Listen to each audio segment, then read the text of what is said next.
जय हिंद भारतवासियों।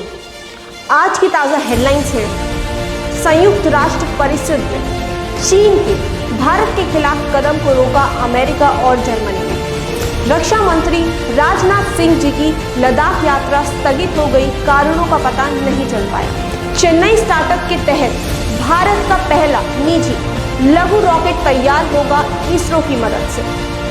रक्षा मंत्रालय ने 21 मिग-29 और 12 Su-30 MKI के प्रस्ताव को खरीदने की मंजूरी दी।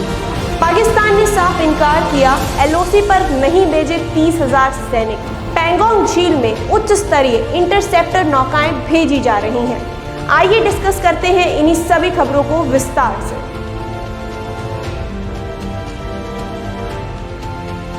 संयुक्त राष्ट्र में चीन के भारत विरोधी कदम को जर्मनी और अमेरिका ने रोका।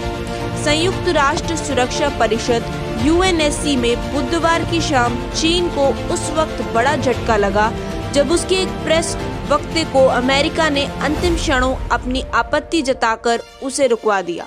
दरअसल चीन ने सोमवार को Karachi stock exchange terror attack eight Karachi stock exchange में हुए आतंकी हमले की निंदा करते हुए भारत के खिलाफ अपनी ये चाल चली थी, लेकिन उसके इस प्रस्ताव पर दो अलग अलग देशों द्वारा आपत्ति जताने का उसको झटका लगा। इस प्रेस रिलीज में देरी कराने वाला अमेरिका दूसरा देश है। उससे पहले जर्मनी ने मंगलवार को इस स्टेटमेंट को जारी होने से कुछ मिनट पहले अपनी आपत्ति जताकर रोक दिया था। दोनों देशों का ये कदम भारत के साथ उनके मजबूत रिश्तों की और एक शांत इशारा करता है।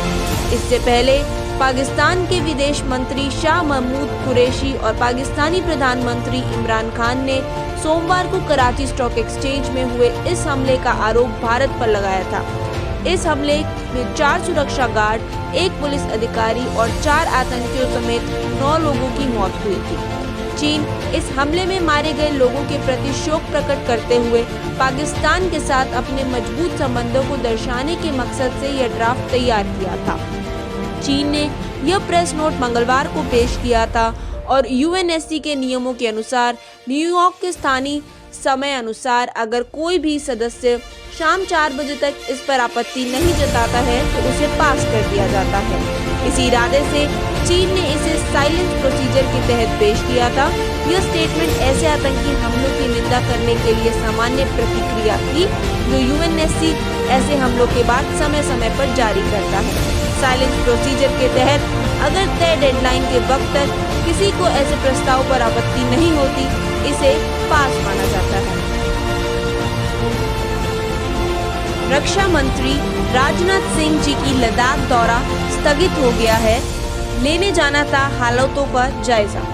लद्दाख में जारी गतिरोध के बीच रक्षा मंत्री राजनाथ सिंह लद्दाख के ले जाने वाले थे, लेकिन फिलहाल उनके दौरे को स्थगित कर दिया गया है। इसकी वजह नहीं बताई गई। रक्षा मंत्री राजनाथ सिंह का लद्दाख दौरा फिलहाल के लिए स्थगित है। वो शुक्रवार को सेना प्रमुख जनरल नरवणे के साथ लद्दाख जाने वाले थे। रक्षा मंत्री राजनाथ सिंह को लद्दाख में चीनी सेना के साथ सीमा पर गतिरोध के मद्देनजर भारत की सैन्य तैयारियों का जायजा लेना था, लेकिन अब उनके कार्यक्रम को रीशेड्यूल किया जा रहा है, इसलिए वह शुक्रवार को लद्दाख नहीं जाएंगे। 5 मई को दोनों देशों की सेनाओं के बीच गतिरोध के बाद ये रक्षा मंत्री का पहला लद्दाख दौरा होने वाला था। इसमें उनके साथ सेना प्रमुख जनरल MM नरवणे होते। जनरल नरवणे कुछ दिन पहले ही लद्दाख के दौरे से लौटे हैं। राजनाथ सिंह के दौरे के पीछे सैनिकों का मनोबल बढ़ाना वजह माना जाता था। चेन्नई स्टार्टअप अग्निकुल कॉस्मोस भारत के पहले निजी छोटे उपग्रह रॉकेट का निर्माण कर रहा है और जमीनी प्रशिक्षण करने के लिए इसरो की मदद लेगा।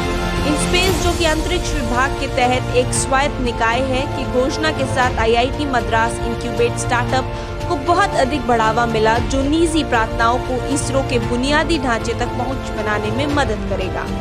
अग्निबाण नाम से रॉकेट 1-2 चरणीय LOX केरोसिन वाहन होगा, जिसमें तीसरा लॉन्च वाहन plug and play engine configuration के साथ 700 किलोमीटर तक कम पृथ्वी कक्षाओं तक 100 किलोग्राम पेलोड ले जाने में सक्षम होगा।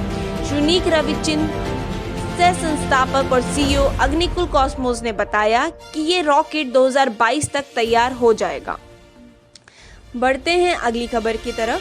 रक्षा मंत्रालय ने 21 मिग-29 1230 MKI जेट खरीदने के प्रस्ताव को 18,148 करोड़ रुपए में मंजूरी दी। भारतीय सशस्त्र बलों के आधुनिकीकरण के लिए चल रहे प्रयासों के बीच रक्षा मंत्रालय ने गुरुवार को 21 मिग-29 और 12 Su-30 MKI विमानों की खरीद को मंजूरी दे दी।